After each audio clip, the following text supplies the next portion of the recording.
اس طرح ابھی آیت کریمہ کی تشریح کی جا رہی تھی کہ کلمہ طیبہ بندہ مومن کے قلب میں جڑا ہوا ہے اور اللہ تک اس کی پہنچ ہے، اور اللہ تک پہنچ ہی نہیں ہے بلکہ اللہ کے حکم سے وہ حرام پھل بھی دے رہا ہے اور اس کا پڑھنے والا اس پھل کو کھا بھی رہا ہے۔ الغرض یہ تو کلمہ طیبہ کے قرآنی مفہوم تھا۔ اب جو اس کا عملی مفہوم ہے، عملی مفہوم یعنی کلمہ طیبہ کے ذریعے ہوتا کیا ہے اور کلمہ طیبہ کس چیز سے روکتا ہے۔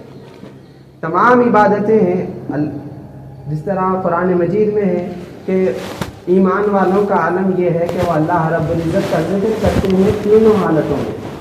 ایک انسان تین حالتوں میں ہی ہوتا ہے، یا تو کھڑا ہوا ہوتا ہے، یا بیٹھا ہوا ہوتا ہے، یا لیٹا ہوا ہوتا ہے۔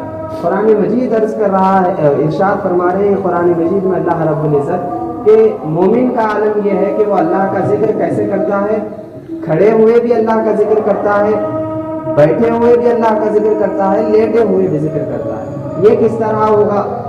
ایک انسان ضرورت خانے میں جاتا ہے، بیت الخلاء سے اندر جاتا ہے، ضرورت سے فارغ ہوتا ہے تو وہاں ذکر کرتا ہے، زبانی ذکر۔ اللہ کا ذکر وہاں پر کرنا مکروہ ہے، تحریمی ہے۔ اللہ کا ذکر بیت الخلاء میں کرنا مکروہ ہے، تحریمی ہے، لیکن اللہ رب العزت ارشاد فرما رہے ہیں کہ تینوں حالتوں میں بھی وہ اللہ کا ذکر کرتا ہے۔ تو اس سے کیا مراد ہے؟ جس طرح ابھی ابتدا میں حضرت نے ارشاد فرمایا جو آیت کریمہ کا مفہوم تھا، اللہ رب العزت ارشاد فرما رہے ہیں افلا ينظرون الى الابل كيف خلقت، کیا تم اونٹ کی طرف نہیں دیکھتے کہ اس کو کیسے پیدا کیا گیا؟ والى السماء كيف رفعت، کیا تم آسمان کی طرف نہیں دیکھتے کہ اس کو کیسے بلند کر دیا گیا؟ والى الارض كيف سطحت، کیا تم زمین کی طرف نہیں دیکھتے کہ جس کو کس طرح بچھا دیا گیا ہے؟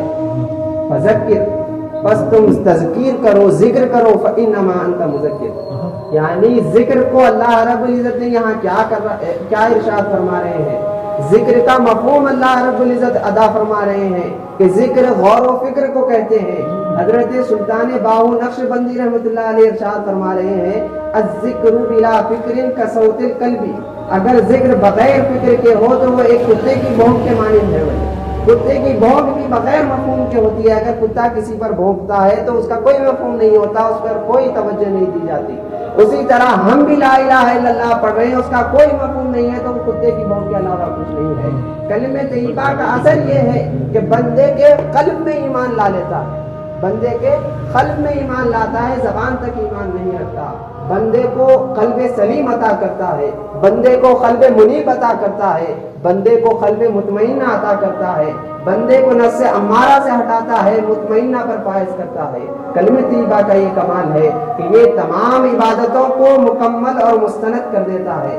نماز اس وقت تک مکمل نہیں ہے جب تک کہ بندہ یہ استحضار نہ کر لے کہ اللہ کے علاوہ کوئی معبود نہیں۔ روزہ اس وقت تک مکمل نہیں جب تک کہ بندہ یہ کلمہ طیبہ کو نہ جان لے، اور زکوٰۃ اس وقت تک مکمل نہیں جب تک کہ کلمہ طیبہ اس میں نہ ہو، حج اس وقت تک مکمل نہیں جب تک کہ اس میں کلمہ طیبہ نہ ہو۔ کلمہ طیبہ ہی وہ رکن رکین اور اصیل دین اسلام ہے۔ دین اسلام میں اس کی بڑی اہمیت ہے، اس کو سمجھنے کی ضرورت ہے۔ تمام حاضرین سے میں عرض کرنا چاہتا ہوں، آخر میں عرض کرنا چاہ رہا ہوں کہ ہم خانقاہ آ رہے ہیں، کلمہ طیبہ کی تعلیمات پر روشنی لے رہے ہیں، اس سے فہم اخذ کر رہے ہیں، لیکن عمل کی طرف بھی آئیں، عمل کی طرف بھی آئیں۔ عمل اس کا یہ ہے، جس طرح پیر فرماتے تھے کہ اس کا جان لینا ہی عین عمل ہے، تو اس کا مفہوم آپ لوگوں نے غلط کیا ہے۔ فقط جان کر چلے جانا اس کا عمل نہیں ہے، بلکہ اس کو قلب میں اتاریں، اور تکبر، کینہ، حسد، بغض، عداوت، نفس، انانیت، ان تمام چیزوں سے پاک ہونا کلمہ طیبہ کا فیضان ہے۔ اگر قلب ان چیزوں سے پاک نہ ہو تو کلمہ طیبہ اس کے قلب میں داخل نہیں ہوا ہے۔ کلمہ طیبہ داخل ہونے کی یہ علامت ہے کہ بندے کا قلب سلیم بن جاتا ہے۔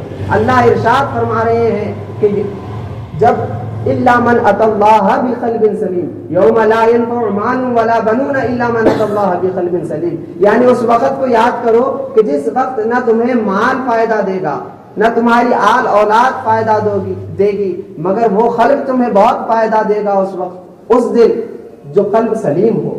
قلب سلیم کلمہ طیبہ سے آتا ہے۔ ہمارے قلوب کو سلامت اور پاک کرنے کی ضرورت ہے۔ اس قلوب سے انانیت کو نکالیں، ان قلوب سے، اور ان قلوب سے غیر اللہ کی محبت کو نکالیں، اور جو ہمارے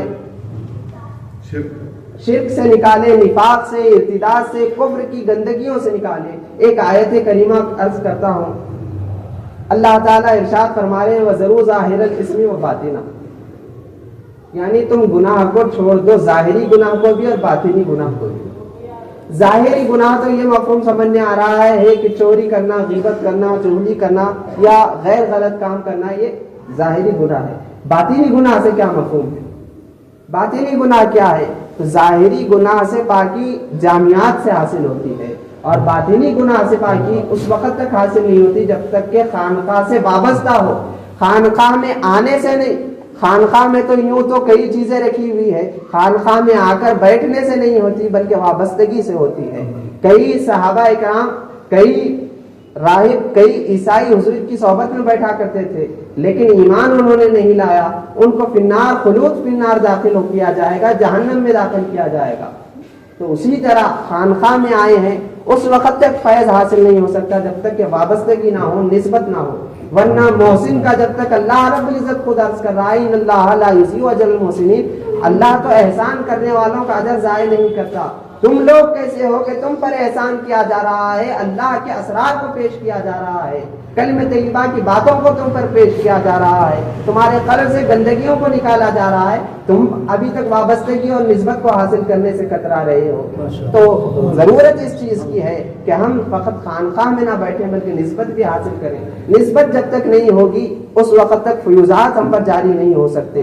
ہاں، فیوزات کیوں جاری نہیں ہو سکتے؟ نسبت حاصل نہ کرنے کا مفہوم یہ ہے کہ وہ بزرگان دن ان کو ہلکے میں لیا جا رہا ہے، اگر ان کو بڑا مرتبہ لیا جاتا تو فوری ان کے سامنے جھک جاتا، یہ مفہوم ہے۔ اور اللہ بھی اس وقت تک تم پر عطا نہیں کرتا جب تک کہ تم ان کے اولیاء کے سامنے نہ اپنے قلب کو جھکا دو۔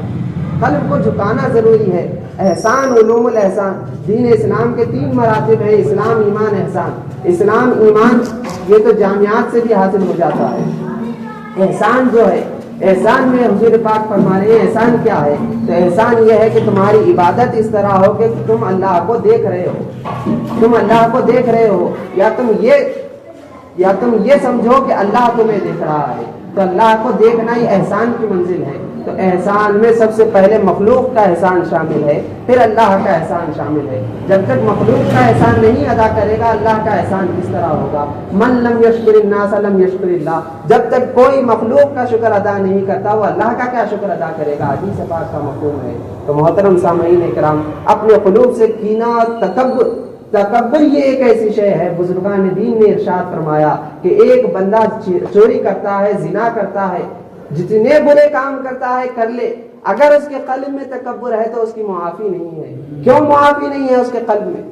کیوں معافی نہیں ہے؟ اس میں مفہوم کیا ہے؟ اس کے پیچھے علت کیا ہے؟ سبب کیا ہے اس کا؟ تو فرمایا کہ زنا کرنا یہ بندگی میں شامل ہے، بندگی میں شامل ہے، یعنی بندے ہی سے گناہ ہوتا ہے کہ جنس کی طرف مائل ہوتا ہے۔